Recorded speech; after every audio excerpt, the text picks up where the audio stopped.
بسم اللہ الرحمن الرحیم۔ ناظرین السلام علیکم، میں ہوں آپ کا میزبان ذیشان علی۔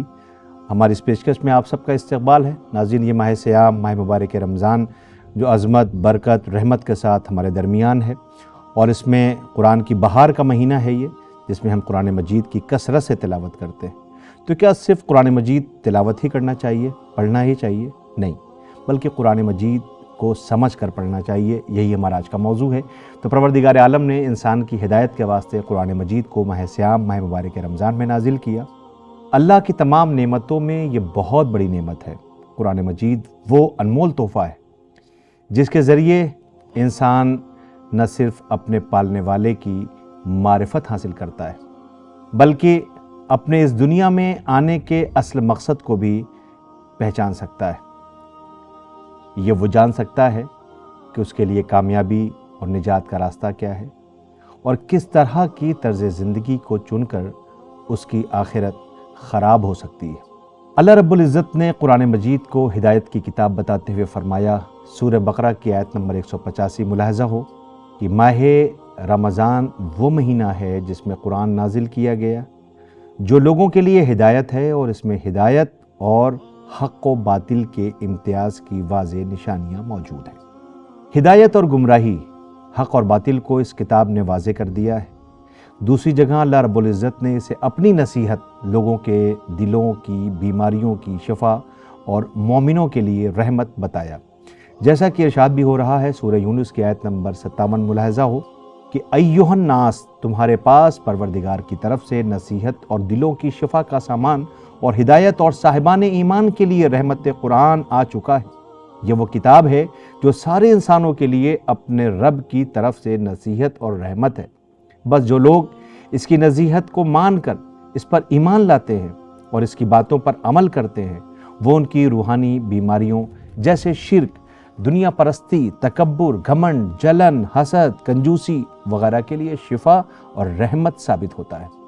قرآن مجید کے یہ فائدے انسان کو تبھی مل سکتے ہیں جب وہ اس کی تلاوت کے ساتھ اس کی آیتوں میں غور و فکر کرے، اس کے احکام اور نصیحت بھری باتوں کو سمجھے اور اس پر عمل کرے۔ اسی لیے اللہ رب العزت نے اپنے حبیب اور ایمان لانے والوں کو اس کی تلاوت کا حکم دیا۔ اب سورہ عنکبوت کی آیت نمبر 45 ملاحظہ ہو کہ جس کتاب کی آپ کی طرف وحی کی گئی ہے اسے پڑھ کر سنائیں اور اس کی تلاوت کے آداب بھی سکھائیں، جیسا کہ سورہ مزمل کی آیت نمبر 4 میں ارشاد ہو رہا ہے، اور قرآن کو ٹھہر ٹھہر کر باقاعدہ پڑھو۔ قرآن مجید کو سمجھ کر آہستہ پڑھنے کا مطلب یہ ہے کہ اسے سمجھا جائے، غور کیا جائے، اس کے معنی اور مطلب کو انسان سمجھے۔ قرآن مجید میں واضح کر دیا گیا ہے کہ اسے سمجھو اور غور و فکر کرو۔ سورہ صاد کی آیت نمبر 29 میں ارشاد ہو رہا ہے، یہ ایک مبارک کتاب ہے جسے ہم نے آپ کی طرف نازل کیا ہے تاکہ یہ لوگ اس کی آیتوں میں غور و فکر کریں اور صاحبان عقل نصیحت حاصل کریں۔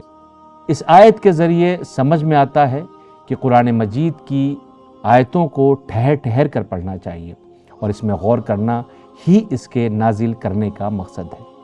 اس کے ذریعے اللہ رب العزت اپنے بندوں کی ہدایت چاہتا ہے۔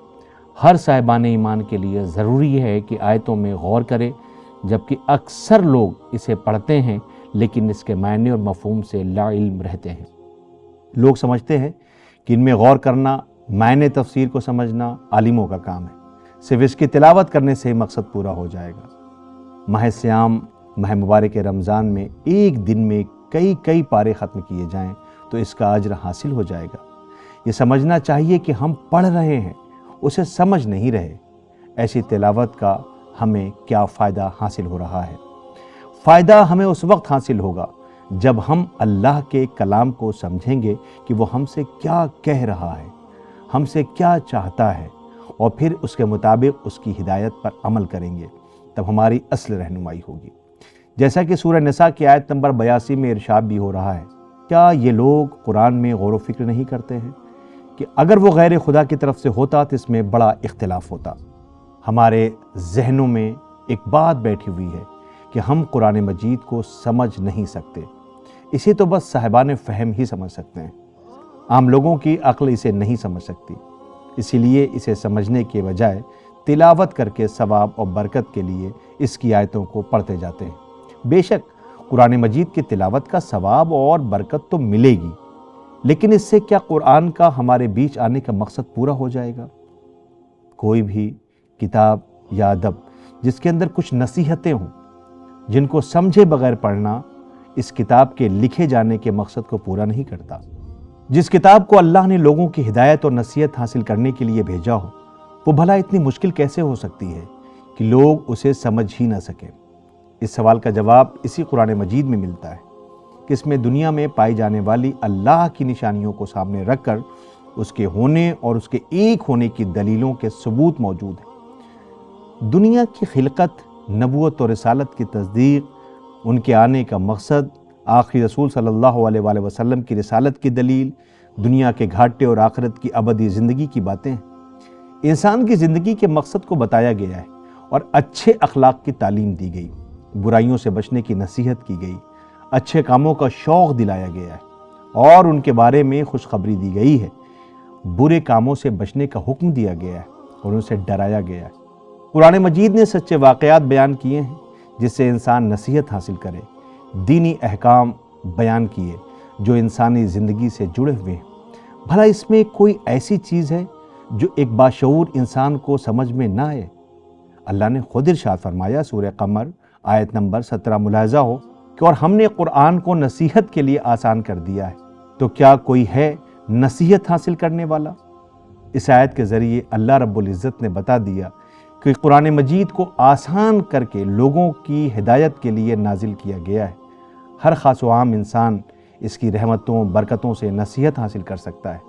لہٰذا ماہ سیام، ماہ مبارک رمضان کی رحمتوں اور برکتوں کا پورا فائدہ حاصل کرنے کے لیے ہم سب قرآن مجید کی تلاوت کرنے کے ساتھ ہی اس کے معنی اور مفہوم کو بھی سمجھیں، اس سے فائدہ حاصل کریں تاکہ دنیا اور آخرت دونوں کی کامیابی حاصل ہو سکے۔ تو ناظرین، اسی کے ساتھ اب آپ سے ہم اجازت لیتے ہیں، پھر حاضر ہوں گے ایک نئے موضوع کے ساتھ۔ تب تک کے لیے خدا حافظ۔